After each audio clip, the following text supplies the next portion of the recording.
వైభవంగా శ్రీ సీతారామచంద్ర స్వామి రథోత్సవం సిద్దిపేట జిల్లా మర్కూక్ మండలం పాలపర్తి గ్రామంలో శ్రీ సీతారామచంద్ర స్వామి వార్షిక బ్రహ్మోత్సవాల్లో భాగంగా శుక్రవారం రోజున అంగరంగ వైభవంగా శ్రీ సీతారామచంద్ర స్వామి పుష్పరథోత్సవం పురవీధుల్లో డప్పు చప్పులతో ఘనంగా ఊరేగింపు నిర్వహించారు. పిల్లలు పెద్దలు నృత్యాలు చేస్తూ జై శ్రీరామ్ జై జై శ్రీరామ్ అంటూ నినాదాలు చేస్తూ అందరినీ ఆకట్టుకున్నారు. ఈ సందర్భంగా ఆలయ వ్యవస్థాపకులు హనుమంతరావు మాట్లాడుతూ శ్రీరామచంద్ర స్వామి 20వ వార్షిక బ్రహ్మోత్సవాలలో భాగంగా స్వామివారి రథోత్సవం పెద్ద ఎత్తున భక్తులతో పురవీధుల గుండా ఊరేగింపు చేశారు.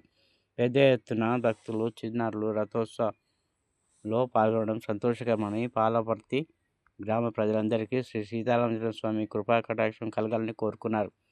అనంతరం భక్తులకు తీర్థప్రసాద వితరణ కార్యక్రమం నిర్వహించారు. ఈ కార్యక్రమంలో ఆలయ అర్చకులు అన్వేష్ త్రిపాఠి, పండితులు దేశాయ్, కార్తిక్ శర్మ, మాజీ ఎంపీపీ పాండు గౌడ్, మండల బీఆర్ఎస్ బీసీసీఎల్ అధ్యక్షుడు మేకల కనకయ్య, ముద్రా సర్పంచ్ భవానీ బాలకిషన్ తదితరులు పాల్గొన్నారు.